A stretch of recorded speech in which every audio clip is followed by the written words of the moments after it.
Assalamualaikum teman-teman semua, welcome back my YouTube channel. Hari ini saya akan mengenalkan berbagai macam lokal karya yang ada di Riau. Salah satunya yaitu ada pakaian, makanan, wisatanya. Kalau untuk pakaian bisa dilihat sendiri yang saya gunakan hari ini yaitu baju Melayu.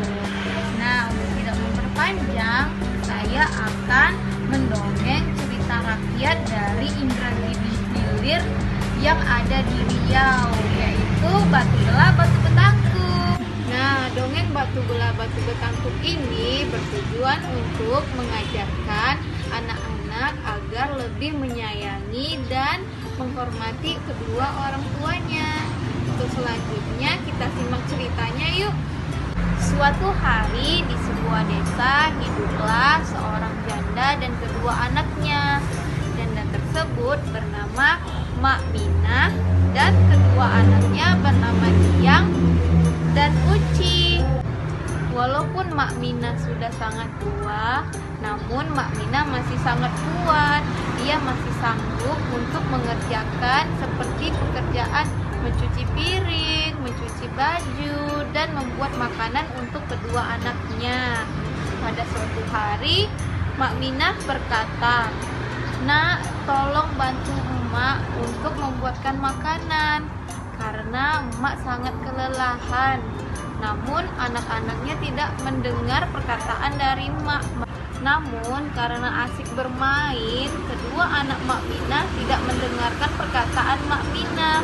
Kemudian Mak Minah pergi ke hutan untuk mengambil kayu bakar dan menjualnya ke pasar demi menyukupi kebutuhan mereka. Di suatu sore, anak-anak yang masih asik bermain, kemudian Mak Minah memanggil kembali kepada Uci dan Diam untuk segera pulang. Namun mereka tidak mendengarnya. Lalu Mak Minah kembali ke rumah untuk memasak makan malam. Di sana Mak merasa sangat capek sekali, sehingga setelah memasak, Mak langsung membaringkan badannya di tempat istirahatnya. Setelah Mak bangun, Mak melihat ternyata hari sudah cukup malam. Kemudian Mak kembali keluar rumah untuk memanggil kedua anaknya. "Uci, Diang, pulanglah nak, Mak sudah memasakkan makanan untuk kalian." Kemudian setelah dengar panggilan tersebut, anak-anaknya pulang. Mereka melihat di meja makan sangat banyak makanan. Mereka makan sampai habis tanpa menyisakan sedikit pun untuk emak. Kemudian setelah mereka makan, mereka langsung tertidur. Dan emak melihat di meja makan tidak ada sedikit pun sisa untuk emak. Kemudian emak kembali tidur. Dan keesokan harinya emak bangun sangat pagi sekali. Dan emak pergi ke tepian sungai untuk melihat sebuah batu yang katanya bisa berbicara. Kemudian setelah emak berjumpa dengan batu tersebut, emak duduk berlutut di hadapan batu. Kemudian emak berkata, "Batu, telanlah aku, karena aku merasa sangat tidak dihargai oleh anak-anakku, karena mereka tidak pernah mendengarkan apa yang telah aku katakan." Kemudian batu tersebut membuka batunya dan berkata, "Apakah engkau yakin untuk aku menelan dirimu?" Kemudian Mak berkata, "Iya, aku yakin. Aku ingin anak-anakku nanti mencariku kembali agar mereka merasa kehilangan." Kemudian batu tersebut menelan Mak Minah ke dalam dirinya. Setelah kejadian itu, hari beranjak siang. Anak-anak Mak Minah sudah bangun, kemudian mereka sangat lapar, sehingga mereka berlari ke meja makan dan melihat makanan, kemudian lalu makan. 2 hari kemudian, anak-anak Mak Minah karena melihat stok makanan yang sudah kurang, mereka bingung karena mereka tidak melihat Mak Minah di mana. Kemudian mereka berinisiatif untuk mencari emak keluar rumah.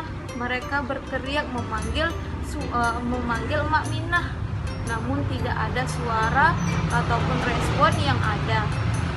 Kemudian mereka menyusuri tepian laut dan melihat sebuah batu yang sangat besar. Kemudian di situ mereka ada melihat helaian rambut yang seperti punya Mak Minah.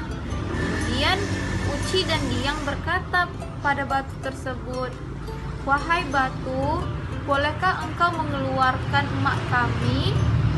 Karena kami sangat kelaparan." Kemudian sang batu berjawab, "Saya tidak akan mengeluarkan emak Minah apabila kalian belum berjanji."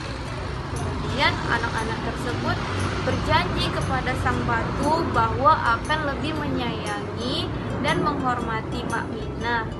Lalu mendengar perjanjian dari kedua anak Mak Minah, batu menjadi kasihan dan batu mengeluarkan Mak Minah dari tubuhnya. Kemudian Uci dan Dieng berlari memeluk Mak Minah dan berjanji bahwa mereka akan lebih menyayangi dan menghormati Mak Minah. Keesokan harinya, Dieng dan Uci berubah. Mereka lebih menghormati dan menyayangi Mak Minah. Mereka melakukan kegiatan apapun yang disuruh oleh Mak Minah, seperti memasak, mencuci piring, membersihkan halaman, dan membantu apabila Mak membutuhkan pertolongan. Nah, sekian dulu dongeng dari saya. Apabila ada perkataan ataupun cerita yang tidak sesuai, saya mohon maaf dan sampai jumpa kembali.